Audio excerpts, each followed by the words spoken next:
Hello, hello, hello, and welcome to the Blue Oval Podcast. My name is Ben Weissel, and joining me, as always, Garrett Zatlin. How's it going, man? Ben, I'm doing quite well. I'm going to take today's monologue, as an opportunity to tell everyone that we have since moved our hosting on the podcast to Spotify. Largely doesn't affect anyone, except I didn't know that Spotify did these Q&A features, Oh yeah, and yeah. apparently we've had a few responses on there that I've just never seen. So apologies, I just never checked it out. But thank you to everyone who did leave that. Not only that, but all of our Lane 9 episodes from the site and from YouTube are hmm now converted into podcast form. You can also go check those out also on Spotify. So go follow that there. That should be a recommended show under the Blue Oval podcast. It also should be on Apple as well. And you'll now, I think, for all of our new ones, they'll be instantly released to those platforms as well. So keep an eye on that. Sweet. Yeah, that's exciting. A lot of good interviews on there.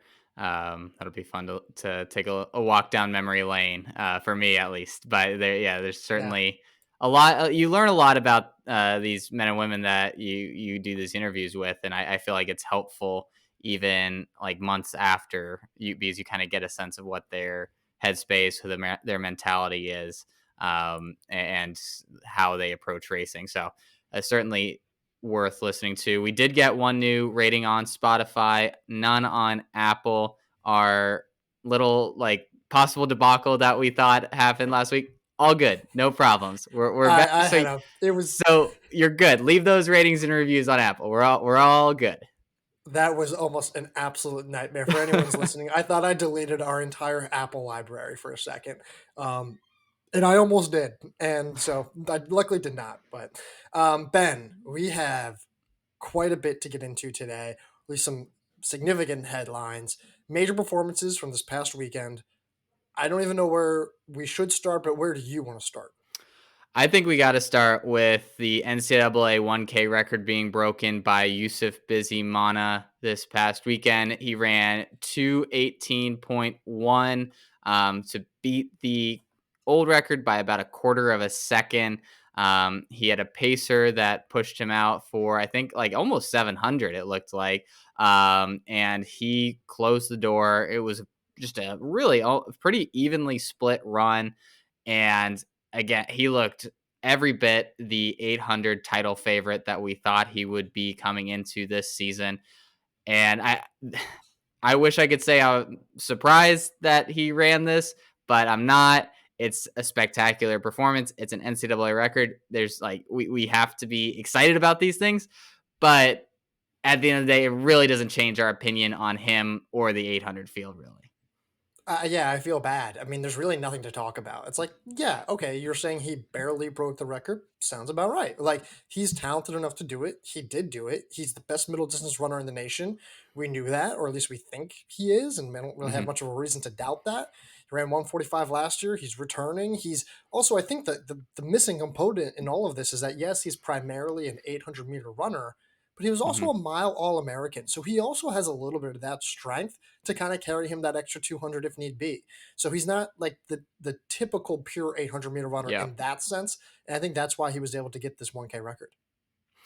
Yeah, I mean, again, great way to start a season. I'm fascinated to see what we get from him this year because I feel like this is truly the year where he comes in as the clear cut favorite, and he's obviously done this to really stamp his mark on the season this early. I'm curious, do we see a 144 from him this year? Do And we that was my is question. Do you he think I think so. I mean, he's been so consistent in his development, and that I mean, well, that's a big ask, but I think that's the logical next step. I'm not saying he's running 144 low. I'm saying 144 like 8 maybe, but I think that's certainly in the cards this year. yeah, I don't think it's impossible. I don't think it's likely. I think it's remember his 145 mark came on the outdoor oval at the end Yep. of last spring in a historically fast race, or at least for Will Sumner Yeah. that Yeah. is. So I think 144 is like a slightly aggressive. Do I think it's within reason? I do. Um, I would be surprised if he doesn't run under 145.5. That would probably be my guess. Yes. Yep. I agree with. Yeah, and I think again this 800 field. should be pretty good. I think Bushabi and Handel Roban, like it's a good group of It'll be guys. top heavy. Yeah, and I think they're going to push each other, and as we've seen in years past, that 800 final is almost always very aggressive. So I think we could see a special time there. But yeah, great result. NCAA record doesn't really change our opinion on anything, which is a testament to how high of an opinion we had on Yusuf Bizimana coming into this year.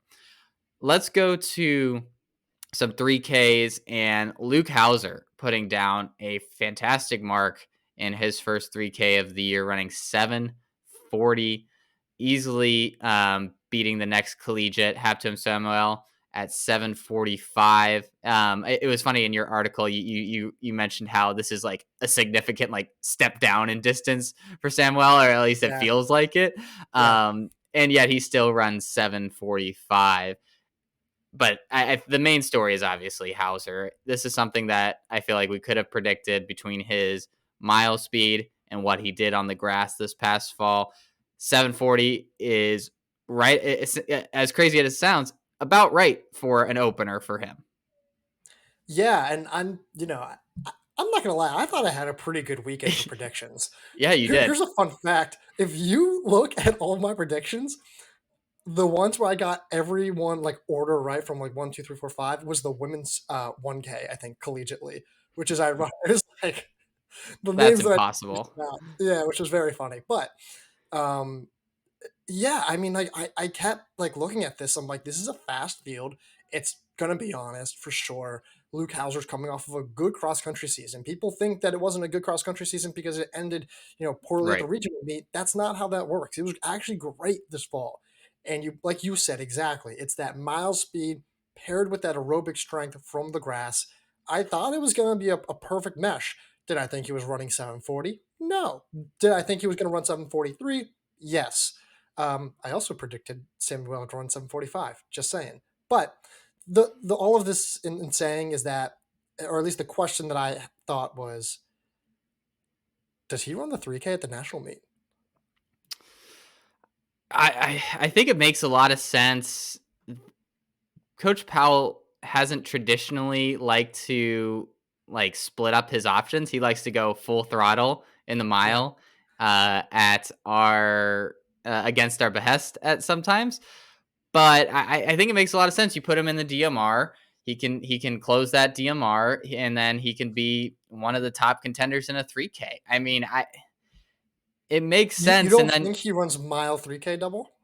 no, oh, well, I guess I think if you're running 3K, just like go for it in the 3K. Like actually give But he's yourself the a but chance. he's the mile national champion.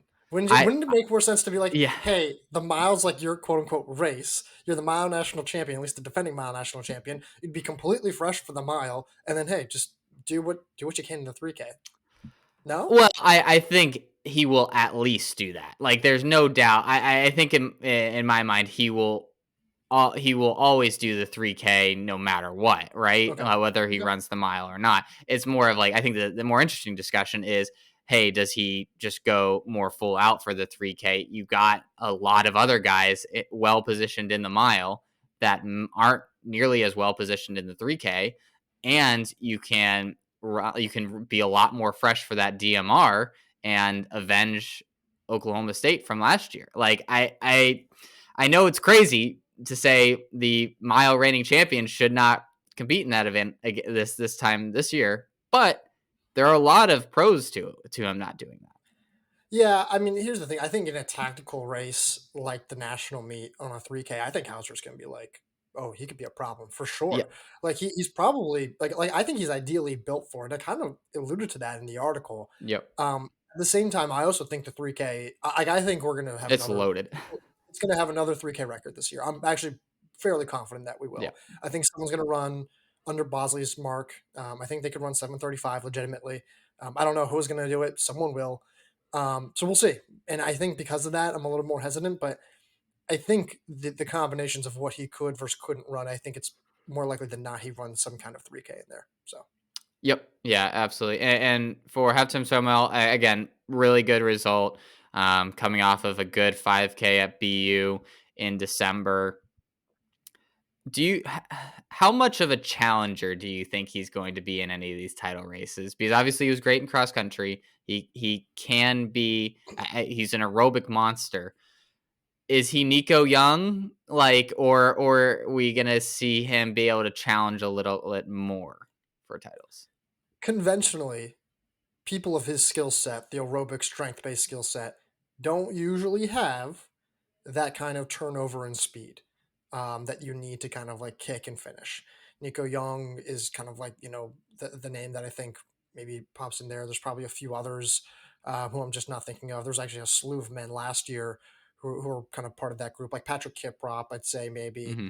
was part of that. And again, these guys are all like supremely talented. Like if you were to say who do you like most likely to go after like a certain all time mark, I'd be like, oh, I'm taking Nico Young and Patrick Kiprop every day of the week, like no Yeah. problem. Um, I think it's a little too early to judge, or at least fairly judge, Hatem Sanyel. I don't know if I would put him in like my top tier of guys who I think are going to be going after the 5K national title. Not yet, at least, not yet. And that's kind of why I asked the question because I think I'm in that similar spot where again, like you said, it is early, but everything we've seen from him seems to place him in that bucket of if it's a pure like just run like all out from the gun, I think he's going that's a perfect situation for him. If it's a little tactical, I wonder how he's able to match up when it comes down to a sprint finish. Maybe he'll prove me wrong, but I think until we see him win that or at least compete in that kind of race, we're just not going to know. But Real so far, quick, so good for do you think he gets into the national meet with that 3K time? him. Ah, Is probably that not. 7:45.61? I don't think he gets in. Yeah, I think That's he'll have so to run faster. disappointing Yeah. because that puts he's sixth right now. Yeah, I don't even. I think if he runs 7:44, I don't even feel comfortable that he would definitely get in then. Honestly, That's ridiculous. But I yeah, you're probably right. It's gonna be low 740s. Oh my gosh, it's so fast, so fast, so fast. Speaking of so fast, Aiden Troutner, 359 unconverted in the mile, converts down to 354 after altitude. First time I think anybody's run sub 4 at the BYU track. I saw a Clayson Shumway tweet about how this is a even more impressive performance than all of Connor Mance's titles because that track is impossible to navigate and run fast on. hmm And I think that's hyperbole, but it does kind of hint at how impressive this is. 354 honestly is not like earth shattering, but running 359 at that track where it's never been done, and you could think about all the great runners that have been through there, and for no one to have done that, really really good performance from Troutner, and he's been someone that has just slowly improved. I feel like year after year hasn't ever like reached the highs that we thought he might be able to reach out of high school, but he's just been so solid and started to produce more and more on the grass, on the track for this BYU team. And this, I mean, it looks like he might have taken another step forward this season. Yeah, what's nice about this performance is that he ran a converted 356 at this same meet last year. So Hmm. there's a little bit of like a precedent for him in this situation, which is nice because it's like, the altitude critics are going to come in and be like, well, let's see you do it at sea level. It's like, all right, well, I mean, this guy was the NXN champ. Yeah. Like he was someone who has already been very accomplished beforehand. So I don't, I don't, I think this is like a legit performance. I think he's just Oh, that good. I absolutely. think he's also better off in the 3K. Yeah, I think this performance shows that he should be really good at the 3K. Like, he, Yeah. again, had a solid cross country season, runs sub 4, unconverted. I think this, yeah, and at altitude, and again, we've talked about this. Like the aerobic monsters generally do a lot better in the mile at altitude because they just can strength it out basically, and this proves that he's got that strength, got that speed. 3K should be perfect. Like, In theory. yeah, and he's gonna have to run, as we said, probably 742, 743 to make it, but this performance seems to indicate that that could be where he ends up. Yeah, I'll be interested to see how he does it, where he does it, things of that nature. Because as great as his performance is, it still does leave questions of like, okay, but how does that work? Do I believe he's that fit? Yes, but I don't know when, like, exactly how that applies or translates to then different race scenarios and different races and so on and so forth. So Yeah, yeah. So I mean, still a lot to prove in terms of running in a high level field and at more sea level. How do you compete against the best of the best? But a nice step forward. Talking about a loaded field, though, Carly Thomas, yeah, 430 in the mile, taking yeah, down the Oregon triumvirate of great milers. Claudia Kazimierska finishes right behind her, 431. Maddie Elmore, 432. Mia Barnett, 437. I mean, so many things to like about this Thomas result. 430 in the mile. Outstanding time, especially for a runner who's considered more of an 800-meter runner. Awesome time. I just want to And throw then, out, by the way, Matty Elmore's 433. By the way, oh, just letting you know. 433. Excuse me. Yeah. Yeah. Thank you. And then beating these three women who I Mhm. think we both would have considered all three of them to be better milers than her coming into this race. Even more impressive, just a cherry on the top. I think, I mean, obviously Hauser's performance, Bizimana's performance, those were great, but there's an argument to be made that Thomas's is the most impressive of all the of this weekend's performances. Oh, absolutely. I mean, it's not just. I mean, she ran so fast. She beat so many established great milers. And if you watch the race, it was one of the best races I've seen in a very long time. Unbelievably poised, very calm, like knew exactly when to make her moves, never had like an excessive surge or an excessive move, never wasted energy, knew exactly when to kick. And when she kicked, she pulled away. It powered away. It wasn't close, actually. And she looked calm and poised and relaxed in doing so. She just looked flat out stronger. I mean, it wasn't just like a fluke, like, oh, she's just dragging herself to the line. It was like a, no, I'm better than all of you kind of performance. It was shocking how great she was. And I had said in the meet preview, hey, I think Thomas is like a better miler than maybe we're going to give her credit for. Sure. Watch out, she could run 432. I thought she was going to be close with Kazmierska, and she was, but I didn't think she would run 430 and then beat all of those women. Um, Question: does she run this at the national meet? Should she?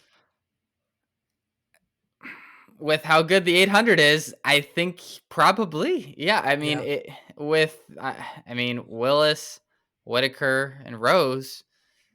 It's hard to imagine her breaking through that top three, and that's on top, and that's not even including anybody else in that discussion. And to your point about how good she looked, she just looked in control of her race yeah. in a way that she hadn't over like maybe the last 2 or so years since like she was running those great 800 races. That control of her fitness and the confidence that she had another gear to go whenever she needed it, that is so potent, and that's exactly what you need in a miler. Like, you need someone who is confident in their tactics, confident in their fitness, and then can change gears at will because that is required, especially in an indoor race where you only really can throw in one or two hard moves without wearing yourself out before the finish. It was one of the most impressive January time performances I've seen, maybe ever. Again, I've seen. I've only done this for so many years, but yeah, super super impressive. And for the Oregon women, great Yeah. great results. Like, I mean, if you look at how Kazmierska did, 431. That's probably the fastest mark relative to whatever else she's run Hmm. in the NCAA since she's been here. And I think that's a great, great sign. Further establishes her as a threat, as like a legitimate contender. And she did not make that race easy for herself. She was at the front. She was pushing. She was an aggressor for a lot of that race, or a big portion of it. And then she had to basically make up whatever Collie Thomas did over that last 200-ish meters or so. And then Elmore, I think, just right on par, kind of exactly what we thought. And Mia Barnett, like I again, another one of those things where it's like, yeah, 437, okay, she could run a little bit better, but Mhm. first race back in an Oregon, first race back in an NCAA singlet period, her first race for the Oregon Ducks officially, and her first mile in, I think since probably last winter. And not only again, she didn't even race that much last winter either. Yeah. So all things considered, I didn't think it was the best tactical race from her either. Thought she was really aggressive at points where I didn't think she really needed to be, at least in terms of where she was at in the pack. So I'm kind of looking at that for her and thinking, yeah, I'm kind of optimistic. I think she can still run 434 this season, maybe even 433. So I'm not worried about that. And also, shout out to Delia Frias. She got tripped, fell down, still ran 446, which leads me to believe that she can probably run like 439. So, Yeah. Oh yeah. Sub 440, no doubt. And yeah, for Barnett, I mean, being aggressive has been her MO.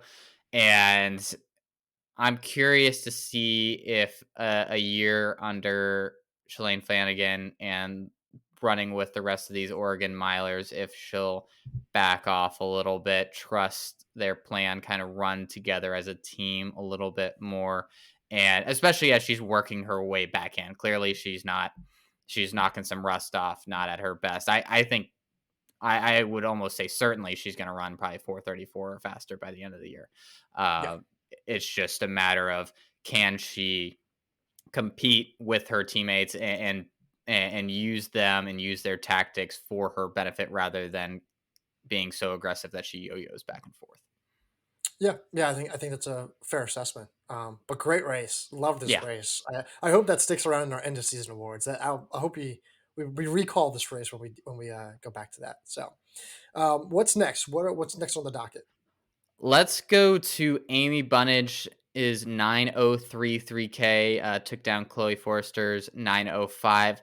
Don't have to spend much time on this. Bunnage has obviously been great since she's entered the NCAA. 903, I think, is a very solid mark. I would expect we'll see her run even faster as the year goes along, but a good start to her NCAA track career. Yeah, great. I have nothing else to offer. I mean, I predicted that she'd run 903, and she did, and she sure ran 90. No, I'm sorry. I predicted that she'd run 901. She ran 903. Um, so yeah, great race by Chloe Forster though. Yeah, 905. Great result. I think she's getting some nice momentum, and I think she's probably going to be due for like a big like breakout race at some point. I can imagine like the Stanford Invitational in the spring. Her sure. running that 5K, and all of a sudden she's in the 1430, 1530s kind of range. So watch out for Forster. Like I really like her. I think she's probably that next that next true star that they might have. Agreed. Let's go to Cole Lindhorst, who ran 147 in the 800, looking dangerous again. And this 147 after pacing Bizimana and looking really good in it. Like he looked very smooth. He looked like he could have run at least 800 with Bizimana and then comes back and runs this 147. I think dangerous is like the best word, and I think that's the word you used in the article as well. He's at his best can compete with almost anybody, and with this Texas program running with Yusuf Bizimana, I mean, I think all American honors are on the table for him this year. Here's a fun fact. Those were not the only two races that he towed the line for. He also Really? then went over to Louisville, ran a 404 mile and won barely. Which is wild. And if you remember, like before he got injured, this guy was a great doubler, like Hmm. Oh fantastic. yeah, He could double. But I remember he did this Alex Wilson invite double where he split, I think, 147 in the DMR, and then like that's less right. than 2 hours later ran 140, 150, 47, yeah, 147 again. Um, I mean, he looks great right now. I would be very scared of what he can do. If he gets into that 146 range, I don't know how many guys I would pick over him. I mean, he's that good. I hope he does get to a mile. I would like to see him run like Hmm. 356, 355, and I think he can. But yeah, in terms of like what his value is across the table, like from a DMR 800 double or DMR mile double, like this guy's super, super valuable. Yeah, I mean, he absolutely could be someone that runs the 800 leg in the DMR for Texas after running the 800 prelims and then comes back the next day and like you said, I don't think top 5, top 6 in the 800 final if he continues to progress and, like you said, runs that 146. I think that could absolutely happen. I mean, he could end up being responsible for uh, a few points individually and push Texas to a few more points in the DMR as well. Yeah, yeah, I agree. So, all right, I'm going to just take us next, I guess. Sure, go ahead. Julia Whitaker ran 202. All right, so now we're done. Now let's move on. Sorry, Falls yeah, under the Julia. category of great result, good run. Not, it's exactly what we expected. Nothing. We didn't learn I mean, she anything in this. destroyed the field. It wasn't close. It wasn't remotely close. So I'm sorry if anyone wanted any analysis on that. There's nothing to analyze. I'm sorry, just isn't. So that's it. I have Arkansas nothing more on 1K. Julia. Let's all right. Let's just go on. Yeah, All great right. run, Whitaker. We'll spend a lot more time analyzing your races in the postseason when Yeah. you're running in much more uh, top heavy fields. At Arkansas, on the men's side, we saw Alex Stitt run 221, as did Brendan Shearer, Riley That was Wells, Ben and Shearer. Ben Shearer, excuse me. And then Medi Yanori running 222 as well. Stitt's been, I feel like, one of the more underrated middle distance runners in the country. He kind of gets lost in the mix of all these great Oklahoma State runners, and he's just been super consistent. He's been, it looks like this year could be a year where he steps out and takes a little bit more of the shine to himself. I mean, Medi Yanori has been a great 800-meter runner, beating him, his teammate, this weekend. I wonder if we see those two racing and running some really fast 800 meters races over the next few weeks. Yeah, I mean, I think Stitt is like one of those guys where I've just constantly been like, no, no, he's due. He's due. He's gonna have a great race. He's gonna have a great race. And it's I'll admit it's been a little bit like I keep saying, keep waiting. He is due for like a monster performance, and I don't know when it's gonna come, but it's gonna happen soon, I think, or at least I hope so. So yeah, I think he's very dangerous. I think this is a great result for Ben Shearer, who I apologize, I did have Brendan Shearer in the article, so I I was did not. wondering, I was like, I think As, this is Ben Shearer, but maybe he has a brother. no, that's just my fault. I don't know why. I always want to just call him Brendan, and I don't have a good reason why, and I apologize. So sorry, Ben. But yeah, I think Ben Shearer is like I think he's gonna be a great miler, and now he runs 221 for a K. Yeah, that's exciting. Like it's okay, he could be really really good. He's had a really good academic year so far, between cross country and starting this season on the track. And Riley Wells, coming in from Illinois State to Arkansas, looking good from the start. I think he could be another valuable depth piece for this Arkansas team as they again start to put together a really good DMR team. Yeah, yeah. We'll be interested to see what that DMR does, but yeah, I don't really have anything more. I do want to take us to the women's side though. Yes. Um, where was it?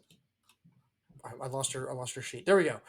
Savon Auerbach of Oklahoma State and Ainsley Erzin of Arkansas. Each ran 243 for a K. That was in a pretty competitive field with some top, I guess pros. Shafiqua Maloney. I want to say Stephanie Brown was maybe in there. Yes. Hmm. Yeah. Um, great runs. Great runs. I think for Erzin, this is a big performance. She was always a great 800-meter runner. She was a top one coming out of high school. Took her, I think, last year to kind of like she was running well, ran 206, but didn't really ever, pop.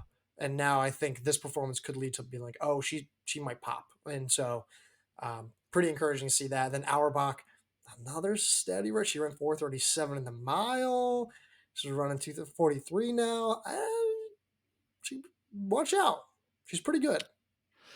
Yeah, I wish I had more on this, but I mean, running under 245 is a great accomplishment. I think it's less significant as it has been in years past. Yeah, that's fair. Obviously we've seen a lot more of these kind of performances, especially early in the season when men and women are just trying to get a little bit of rust off, not be in their main events, run the thousand, and we've seen a lot of these kind of performances. But still, 243 is very very fast and sets both of them up in either direction, the 800 or the mile, for really, really good seasons. Yeah, I also want to. I don't know if we have this on there. Mary Ellen Udele from Arkansas, the sophomore. She ran 4:36, and I thought that Hmm. was a great result. And I'm very encouraged because I thought she was a great miler in high school. She ran 4:44 for 1,600 meters in high school. She was all around great, and then she just showed a lot of like really solid, subtle signs of being a great miler. Not strong understanding of positioning. She had a few great mile races last year, ran 4:39. Then this past fall has a few sneaky good postseason races, and now comes out in 4:36. Between Ellen Udele and between Erzin, the DMR of Arkansas in 2 years from now could be quite the relay. Yeah, I mean, they got a lot of really good young talent, and we've seen that coaching staff be able to develop young talent throughout the years and really have a strong, consistent progression. And the way that they recruit and the way that they bring in transfers, if they can have these two more homegrown stars emerge over the next few years, and then they can add on top of that, they'll have a really dangerous lineup and middle distance group for years to come. Yeah, yeah, I agree. That's it. That's all Speaking I have on of that end. Arkansas middle distance runners, though, and this is a very classic, I think, Arkansas result, you have a sprinter, Amber Anning, who has never run the 800 before and just decides, or the coaching staff is like, hey, let's just see what you can do in an 800. Sure enough, she runs 2:05. Again, she is an amazing athlete, has run 50.6 in the 400. Outstanding time there. But to be able to just start to run your first 800 and run it this well is highly encouraging, and it really makes me wonder how much faster she can get over the next year as she actually runs this a few more times, learns. Like, I can't imagine how different that must feel going from running a lot of 200s and 400s, and then all of a sudden you're running 4 laps in the indoor oval. And for her to do as well as she did, I think is a testament to the way that coaching staff prepared her, but also very much a testament to her talent and grit. I think she'll be one that I'm keeping an eye on the rest of the season because there's not many people who can drop a few seconds after running 2:05, but she seems like a prime candidate to be able to do that. Well, I mean, she just perfectly mirrors Shafiqa Maloney. Remember when Shafiqa Maloney did this? It was in the Yes. latter portion of her career, just like Anning. She was primarily a 400-meter runner, and then they're like, "Let's just see what you can do." And her first time was okay. She ran 2:11, and then she chipped away and got a little bit faster, and got a little bit faster, and got a little bit faster. Shafiqa Maloney didn't reach 2:05 until her fifth attempt at the 800 meters. That's scary. Anning did it the first time. Maloney went on to be like one of the best, like a title contender that year. Mhm. And she didn't win, but I mean, like in terms of like raw talent and pushing the pace, like she was a very scary runner. And I'm like, oh my gosh. So if that was Maloney's fifth attempt at 2:05, what can Anning do with like three, 2 or 3 more attempts? I mean, it's scary to like think about like how much faster she could get. Like I'm talking not just 2:04 or 2:03. Like we might be looking at 2:02, 2:01 kind of territory if this ceiling, which it looks like she has, is able to be capitalized on. Yeah, I think 202 is absolutely in the picture. Like I just think learning that pain, learning how to run it a little bit better, obviously growing in fitness for a few like more weeks, few more months. I absolutely think that's on the table. Let's go to another set of 1,000-meter races that we saw at Washington. And starting on the men's side, we saw Justin O'Toole from Columbia, Oregon's Matthew Erickson, and Davis Bove of Cal Poly all run 2:20. Really good times. Not super surprising results from like a guy like Davis Bove. We've seen him be really, really good before. Obviously, this is his first year at Cal Poly, but for O'Toole and Erickson, this is a big development for them. Yeah, I think this is like a running 2:20 is like a big deal time. Like that's like a Yes. no joke kind of mark. And for someone like for each of these guys, I think that's like a key development for a bunch of different reasons. For Bove, I think it's like, okay, dude, like we knew you were a miler and a good miler, and we knew you had range, but how potent can you be in like a tactical race? Like how much of a competitive miler can you be with like the top guys? Running 2:20, I think for him, given how strong he also was on the grass this past Hmm. fall, I think like middle ground makes him a very scary good miler, like potentially a 353 miler this year. Like I do think that that's like within the realm of possibility for him. For someone like Justin O'Toole, he's been really solid, consistent, great, underrated middle distance guy at Columbia. I think he's around 149. Dare I want to say 148? I don't know for sure. I think he's around 149 for 800 meters.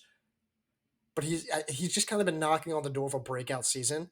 This might be that start of the breakout season. And then Erickson, remember, Erickson had that unbelievable postseason stretch last year Yeah.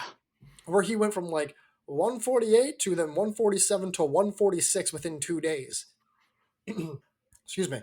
And to me, I was like, okay, that's cool. Where did that come from? Like, it was a little bit of an outlier, and I kind of wanted a little bit more validation. But with this 220, I think I get that validation, and I think I feel a little bit more comfortable about what I would predict him at in future races. Yeah, absolutely. Again, just stacking those good races on top of each other, showing a little bit more consistency. That's all we need to see from Erickson at this point to really be able to feel a lot more comfortable with him, particularly him as an All American in whatever event he decides to run in.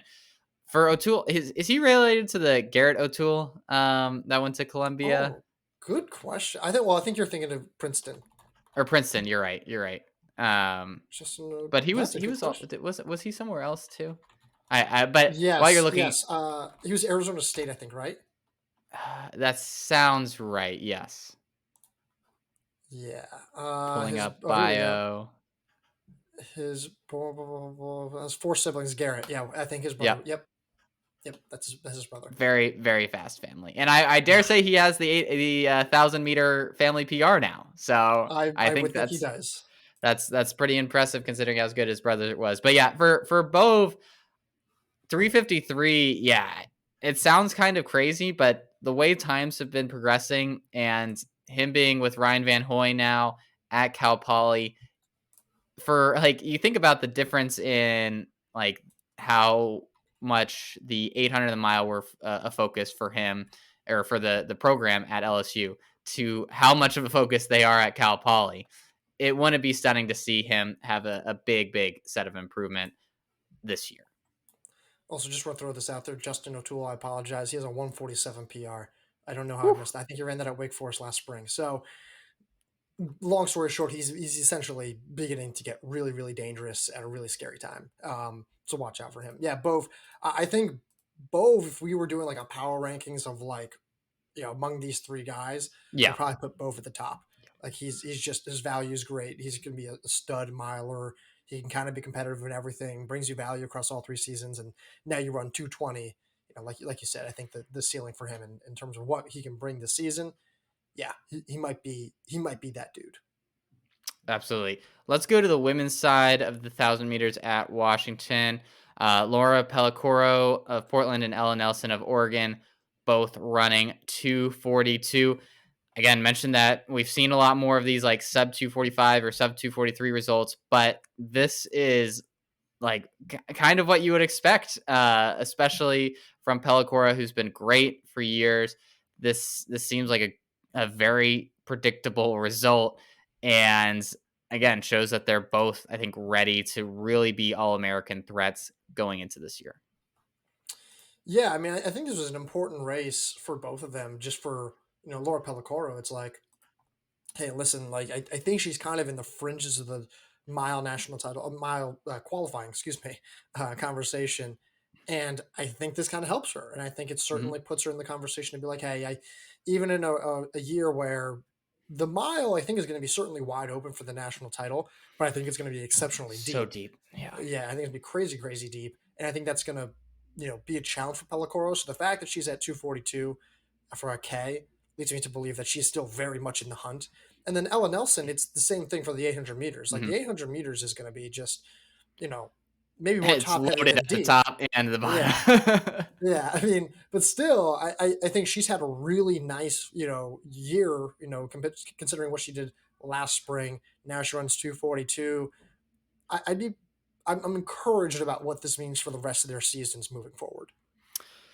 Yeah, and for Nelson, obviously, there's a lot of really good milers in that group at Oregon, and for her to be able to stand out, hopefully in a big way in the 800, and I'm sure that's what they're thinking about as a coaching staff. How can we score more points in something that's just not just the mile?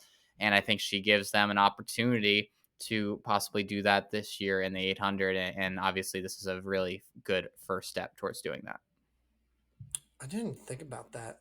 So who are the like? So I think like the men's DMR is very easy. It's be like Oklahoma State, Washington, right? Right, right. But the women's DMR, I guess it'd be like Washington, Oregon, Yep. probably Stanford, and then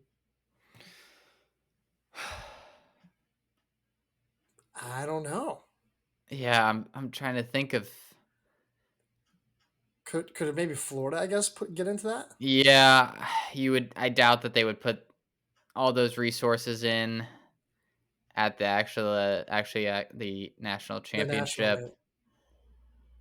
Yeah, I'm trying to think of like who would those teams be? That's an excellent question, Garrett. We really need to think about that as we're going through this season because yeah, I mean we kind of get we like you said it's very easy with the men's side, but you would think Oregon has to be kind of the favorite, right? Just with the amount of depth that they have. uh, I I think I'd actually take Washington Really? Okay. because So Thomas is. I mean, Sullivan.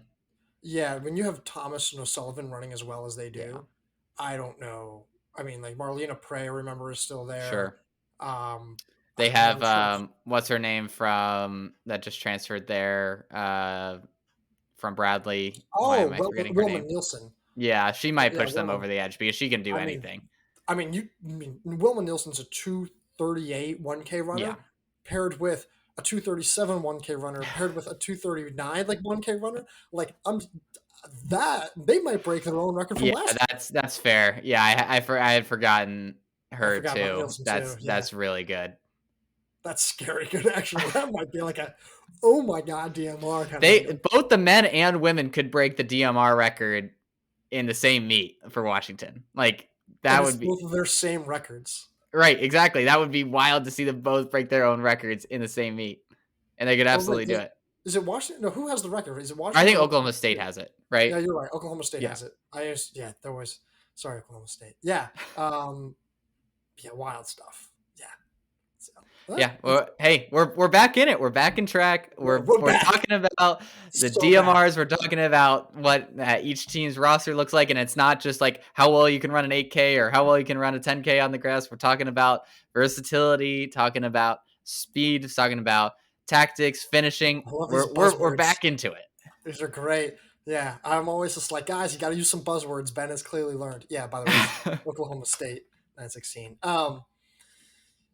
Ben, I think that's it. Did we miss any other performances? I think we're No, yeah. I mean, that was everything I had on my list. I mean, obviously we had BU in December, but this is kind of the first real weekend of track in my mind, and it delivered. We're gonna see again. uh, we'll talk about this as we go over the next few weeks. What those performance list cutoffs are gonna start to look like, but based off what we're seeing, it's going to be another fast year, and it's going to be even harder to make the national meet once again in 2024.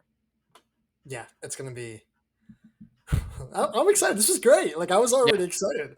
I'm not looking forward to like the next 5 weeks where when it's there's just so many like results. monster performance that are like there's 5 records broken in the same like 2 hours. So I'm as a content writer not looking forward to that. But um, everyone, go leave a rating and review on Spotify and Apple. On Spotify, when you go to our homepage, 3 little dots next to the follow button, which you should also click it says like rate this show 5 stars. Go try that out. On Apple, you go to the show page, go to the bottom of all the episodes, you'll see it there. You can leave a rating and review there. We appreciate that. On YouTube, go subscribe on YouTube. Go subscribe on all the platforms. So go check those out there.